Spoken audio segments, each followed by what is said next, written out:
Hello traders, gold, copper and குடாயிலுடைய technical views நீங்கள் பார்க்கலாம். அதுக்கு முன்னாடி நம்ம சேனலை சப்ஸ்கிரைப் பண்ணிக்கோங்க. பெல் ஐக்கானே ப்ரெஸ் பண்ணி வச்சுருந்தீங்கன்னா நாங்கள் டெய்லி கொடுக்கக்கூடிய அந்த 3 ஸ்கிரிப்டோட அனலைசிஸ் உங்களுக்கு இமீடியட்டாக கிடைக்கும். அதே சமயம் உங்களுக்கு மற்ற ஸ்கிரிப்ட்ஸோட அனலைசிஸும் வேணும்னா வீக்லி ஃபோர்காஸ்ட்னு ஒரு வீடியோ பார்த்தீங்கன்னா கொடுத்துட்ருக்கோம் வீக்லி ஒன்ஸ். அந்த வீடியோவில் பார்த்தீங்கன்னா ஜிங்க், நிக்கல், நேச்சுரல் கேஸ் எல்லாத்துக்குமே அதனுடைய வீக்லி அனலைசிஸ் கொடுத்துட்ருக்கோம். அதையும் நீங்கள் பார்த்தீங்கன்னா உங்களுக்கு ஒரு ஐடியா கிடைக்கும். அதே சமயம் உங்கள் ஃப்ரெண்ட்ஸ் யாராவது அந்த கமாடிட்டி ட்ரேட் பண்ணிகிட்டு இருந்தாங்கன்னா அவங்களுக்கு இந்த வீடியோவை ஷேர் பண்ணி கொடுங்க. அவங்களும் ட்ரேட் பண்ணுறதுக்கு இதில் சொல்லக்கூடிய முக்கியமான விஷயங்களை அவங்களும் யூஸ் பண்ணிக்கலாம். ஃபஸ்ட்டு கோல்டு மினி பார்க்கலாம். கோல்டை பொறுத்த வரைக்கும் நம்ம செல் சைடு தான் இருந்தோம். இது இப்போ வரைக்கும் செல் தான் இருக்குது, பை இன்னும் ஆகலை. ஆக்சுவலாக நேற்று பார்த்தது பார்த்தீங்கன்னா இங்கே 2 ஏரியாவில் ரெசிஸ்டன்ஸ் ஃபார்ம் பண்ணுறதுக்கு வாய்ப்பு இருக்குன்னு எதிர்பார்த்தோம். அதாவது இந்த 2 இடத்துல 38364 வரும், இன்னொன்று 3819205 2 இடத்துல நம்ம ரெசிஸ்டன்ஸ் ஃபார்ம் பண்ணுறதுக்கு வாய்ப்பு இருக்குன்னு எதிர்பார்த்தோம். நேற்று பார்க்கும்பொழுது ப்ரைஸ் ஒரு பெரிய மூவே கொடுக்கல. நேற்று ஹைலோக்குள்ளே தான் இதுதான் ஹை, இது லோ. இந்த ஹைலோக்குள்ளே தான் ப்ரைஸ் ட்ராவல் ஆகிருக்குது. ஒரு மூவ்மெண்ட்டே இல்லை, நியூட்ரலாகவே முடிஞ்சிருச்சு ப்ரைஸ் நேற்று. ஸோ இன்றைக்கும் அந்த ஸ்ட்ரக்சர் மாறல, அப்படியே தான் இருக்குது. இன்றைக்கும் 2 இடம் தான், இந்த 38205 38364 தான் நம்ம ரெசிஸ்டன்ஸாக ஃபார்ம் ஆகக்கூடிய இடங்கள். அந்த 2 இடத்துலையும் ரெசிஸ்டன்ஸ் ஃபார்ம் பண்ணிச்சுன்னா நம்ம தாராளமாக செல் என்ட்ரிக்குள்ள போகலாம். இப்போ ஓப்பனில் ப்ரைஸ் பார்த்திங்கன்னா லைட்டாக கேப் டவுன் ஓப்பனில் இருக்குது, சின்னதாக இருக்குது. மொத்தத்தில் பார்த்திங்கன்னா நேற்று ஹைலோக்குள்ளே தான் இன்னும் ப்ரைஸ் இருக்குது. ஸோ இங்கே ரெசிஸ்டன்ஸ் ஃபார்ம் பண்ணிச்சுனாலும் நல்ல ஒரு ஸ்ட்ராங்கான கேண்டல் பேட்டர்ன் ஃபார்ம் பண்ணால் என்ட்ரிக்குள்ளே போகலாம். அல்லது இப்போ இருக்கக்கூடிய இடத்துல இந்த லோ பிரேக் பண்ணால் கூட என்ட்ரிக்குள்ளே போகிறதுக்கு சான்சஸ் இருக்குது. அதாவது இந்த 37819 பிரேக் பண்ணிச்சுன்னா செல்லு போகிறதுக்கு நமக்கு ஒரு வாய்ப்பு கொடுக்கும். அதாவது இந்த இடத்துல பார்த்தீங்கன்னா இந்த செல் கேண்டில் ஃபார்ம் ஆகணும். அதுவே நேற்று லோவையும் பிரேக் பண்ணி காமிக்கணும். நேற்று லோ பார்த்தோம்னா 37749 இதுக்கு கீழே ட்ராவல் ஆகும்போது தான் நல்ல ஒரு மூவ் கொடுக்கும். அதே சமயம் நம்ம ஆல்ரெடி மார்க் பண்ணி வச்சுருக்கோம் இந்த ஒரு பெரிய சப்போர்ட் இந்த இடத்துல இருக்குதுன்னு சொல்லிட்டு. இந்த சப்போர்ட்டை பிரேக் பண்ணி ட்ராவல் ஆகும்போது நல்ல ஒரு ப்ரெஷர் மூவ்மெண்ட் கொடுக்கும் செல் சைடு. பை சைடு இன்றைக்கும் கோல்டு பை கிடையாது, செல் மட்டும்தான் இருக்குது. நெக்ஸ்ட் காப்பர் பார்க்கலாம். இது காப்பர் சார்ட். காப்பர் ஆக்சுவலாக நேற்று நம்ம பை சைடு எதிர்பார்த்துருந்தோம். அதாவது பை சைடுங்கிறது ஒரு ரீட்ரேஸ்மெண்ட் நடந்து சப்போர்ட் ஃபார்ம் பண்ணிச்சுன்னா பை என்ட்ரிக்குள்ளே போகலாம் அப்படின்னு எதிர்பார்த்தோம். நம்ம எதிர்பார்த்துருந்த இடம் 457 456 சப்போர்ட் ஃபார்ம் பண்ணணும் அப்படின்னு எதிர்பார்த்துருந்தோம். பட் அது ஃபார்ம் ஆகலை. அடுத்த சப்போர்ட் ஃபார்ம் பண்ணக்கூடிய இடம் 450.80 இந்த லெவல் இந்த 2 லெவல்லையுமே நேற்று பார்த்தீங்கன்னா ஃபஸ்ட்டு 456 வந்துச்சு. அதில் நல்ல ஒரு ஸ்ட்ராங்கான ஒரு நியூட்ரல் கேண்டில் ஃபார்ம் பண்ணிச்சு. பட் அது கேண்டில் மேலே பிரேக் பண்ணி ட்ராவல் ஆக முடியாமல் அந்த கேண்டில்லே க்ளோஸ் ஆகிடுச்சு. அன்றைக்கி ட்ரேடே க்ளோஸ் ஆகிடுச்சு. இன்றைக்கி ப்ரைஸ் பார்த்திங்கன்னா அதுக்கு கீழே உடச்சிட்டு தான் வந்துட்டுருக்கு. இப்போது கீழே லோ உடச்சி தான் ப்ரைஸ் ட்ராவல் ஆகிட்டுருக்கு. இப்போது நம்ம எதிர்பார்க்கக்கூடியது அடுத்தது இந்த லெவல் தான், 450.75 இந்த ஏரியாவுக்குள்ளே எங்கே நம்ம ப்ரைஸ் ட்ராவல் ஆனாலும், அதாவது சப்போர்ட் ஃபார்ம் பண்ணாலும் நம்ம என்ட்ரிக்குள்ளே பை என்ட்ரிக்குள்ளே போகலாம். காப்பர் பொறுத்த வரைக்கும் இன்றைக்கி பை மட்டும்தான், செல் கிடையாது இப்போதைக்கு.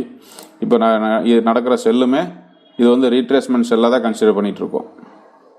ஸோ எங்கே இந்த ஏரியாவுக்குள்ளே 450.80 457 எங்கே சப்போர்ட் ஃபார்ம் பண்ணாலுமே நம்ம தாராளமாக பை என்ட்ரிக்குள்ளே போகலாம். அதுவும் இந்த 460.45 பிரேக் பண்ணும்பொழுது நல்லாவே பெரிய ட்ராவல் கொடுக்கறதுக்கு சான்சஸ் இருக்குது. நம்ம இந்த லைனை டெலிட் பண்ணிடலாம். இப்போ 2 ஆப்பர்ச்சுனிட்டி தான். ஒன்று, இந்த லோ பிரேக் பண்ணி இங்கே கீழே வரைக்கும் வரணும். இங்கே 450.85 வரைக்கும் வரணுங்கிறத கம்பல்சரி கிடையாது. இடையிலேயே கூட சப்போர்ட் ஃபார்ம் பண்ணலாம். ஃபார்ம் பண்ணிட்டு மறுபடியும் மேலே ரிவர்ஸ் ஆகலாம். அப்போ நம்ம 457க்கு மேலே என்ட்ரி எடுத்தோம்னா நமக்கு இன்னும் சேஃபாக இருக்கும். அது இந்த 460.45 பிரேக் பண்ணும்போது நல்ல ஒரு பெரிய அப் ட்ரெண்டு கொடுக்கறதுக்கு சான்சஸ் இருக்குது. அது 470 வரைக்குமே போகிறதுக்கு ஒரு வாய்ப்பு கொடுக்கும். ஸோ காப்பர் பொறுத்த வரைக்கும் செல் நடந்தாலும் அது ரீட்ரேஸ்மெண்ட் செல்லு தான் நடக்கும். அதை அவாய்ட் பண்ணிக்கலாம். செல்லை பொறுத்த வரைக்கும் 447.85 கீழே போகும்போது தான் செல்லையே நம்ம கன்சிடர் பண்ணணும். அது வரைக்கும் நடக்கிறது பூராமே நம்ம ரீட்ரேஸ்மெண்ட் செல்லாக தான் கன்சிடர் பண்ணிகிட்ருக்கோம். அதனால் நம்ம பை ஆப்பர்ச்சுனிட்டி எங்கே கிடைச்சாலும் பைக்கில் போகலாம், செல் அவாய்ட் பண்ணிக்கலாம் காப்பரில். Next crude oil. க்ரூடு வரைக்கும் நேற்று வந்து என்ட்ரியே முடிஞ்ச அளவுக்கு அவாய்ட் பண்ணிக்கலாம் அப்படின்னு எதிர்பார்த்தோம். ஏன்னா நேற்று அந்த சவுதி ப்ராப்ளத்தில் ப்ரைஸ் வந்து என்ன சின்ன நியூஸ் இம்பேக்ட் வந்தாலும் அது பெரிய இம்பேக்ட் கொடுக்கும் க்ரூட் ஆயிலுக்கு அப்படின்னு சொல்லி எதிர்பார்த்துருந்தோம். ஸோ நேற்று பார்த்தீங்கன்னா பெரிய ஒரு ரீட்ரெஸ்மெண்ட் கொடுக்கல. அப்படி அக்ரெசிவ் ட்ரேடராக இருந்தால் இந்த 4150 ரேஞ்சில் ஒரு பை என்ட்ரி இங்கே வந்து சப்போர்ட் ஃபார்ம் பண்ணிச்சுன்னா பை என்ட்ரிக்குள்ளே போகலாம், இல்லாட்டி அவாய்ட் பண்ணிக்கலாம். என்ட்ரிவே அவாய்ட் பண்ணிக்கிறது பெட்டர் அப்படின்னு எதிர்பார்த்துருந்தோம். நேற்று ப்ரைஸ் ஃபுல்லாகவே பார்த்தீங்கன்னா அப் ட்ரெண்ட் தான் நடந்திருக்கு. இது வந்து டாலரில் ஸ்லோவாக இருந்தாலும் நமக்கு ஐஎன்ஆர் கொஞ்சம் மேலே அப்சைடு மூவ் ஆனதுனால ப்ரைஸ் நல்லாவே மூவ் கொடுத்துச்சு. கிட்டத்தட்ட பார்த்தீங்கன்னா ப்ரைஸ் ஓப்பனில் கிட்டத்தட்ட 200 பாயிண்ட்டுக்கு மேலே ப்ரைஸ் ட்ராவல் ஆகிட்டு இருக்கு. இப்போது இன்றைக்கி அதே தான். நாளைக்கு இன்வென்ட்ரி வரைக்குமே நியூஸ் பார்த்தீங்கன்னா இதே மாதிரி இம்பேக்ட் நடந்துக்கிட்டே தான் இருக்கும். ஒரு சின்ன நியூஸ் வந்தாலும் அது பெரிய இம்பேக்டை குடாயில் கொடுக்கும். என்ட்ரி எடுக்கிறவங்க ரொம்ப கேர்ஃபுல்லாக என்ட்ரி எடுக்கணும். ஸ்டாப் லாஸ் கம்பல்சரி ஃபிக்ஸ் பண்ணி என்ட்ரிக்குள்ளே போகிற மாதிரி இருந்தால் என்ட்ரிக்குள்ளே போகலாம், இல்லாட்டி நாளைக்கு வரைக்குமே என்ட்ரி அவாய்ட் பண்ணிக்கிறது பெட்டராக இருக்கும். இப்போதைக்கு இன்றைக்கி என்ட்ரிக்கு ஏதாவது வாய்ப்பு எடுக்கலாமா அப்படின்னு எதிர்பார்த்தோம்னா இப்போ இருக்கிற கையை பிரேக் பண்ணால் நம்ம என்ட்ரிக்குள்ளே போகலாம். அதாவது 4555 பிரேக் பண்ணிச்சுன்னா நம்ம பை என்ட்ரிக்குள்ளே போகலாம். இந்த பை வந்து சேஃபான பை கிடையாது, ரொம்ப ஸ்டாப் லாஸ் கிளியராக வச்சுட்டு போகிற மாதிரி இருந்தால் அந்த என்ட்ரிக்குள்ளே போகலாம், இல்லாட்டி என்ட்ரி அவாய்ட் பண்ணிக்கிறது பெட்ரு. ஏன்னா நியூஸ் இம்பேக்ட் இன்னும் முடியல, ஒவ்வொரு நியூஸாக புதுசாக வந்துகிட்டே தான் இருக்குது. அதனால் இப்போதைக்கு நம்ம என்ட்ரி எடுக்கணும் அப்படின்னு எதிர்பார்த்தோம்னா இங்கே சப்போர்ட் ஃபார்ம் பண்ணால் இதையே ஸ்டாப் லாஸை வச்சுக்கிட்டு இந்த ஹையை பிரேக் பண்ணும்போது பை என்ட்ரிக்குள்ளே போகலாம்.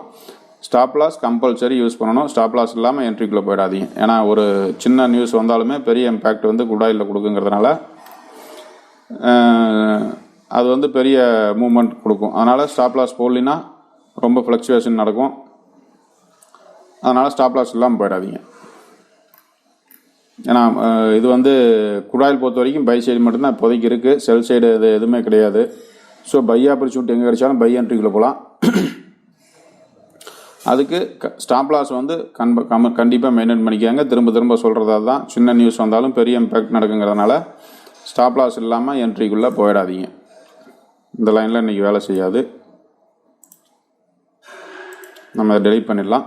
இப்போதைக்கு இருக்கக்கூடிய சுச்சுவேஷன் ஹையை 4555 பிரேக் பண்ணால் நம்ம வந்து பை என்ட்ரிக்குள்ளே போகலாம். இங்கே கிடைக்கக்கூடிய ஸ்டாப் லாஸ் சப்போர்ட்டே நம்ம ஸ்டாப் லாஸை யூஸ் பண்ணணும். எந்த இடத்துல சப்போர்ட் ஃபார்ம் பண்ணாலும் நம்ம அதை ஸ்டாப் லாஸை யூஸ் பண்ணிவிட்டு பை என்ட்ரிக்குள்ளே தாராளமாக போகலாம். செல் இன்னைக்கு குடாயில் கிடையாது. Okay, thank you.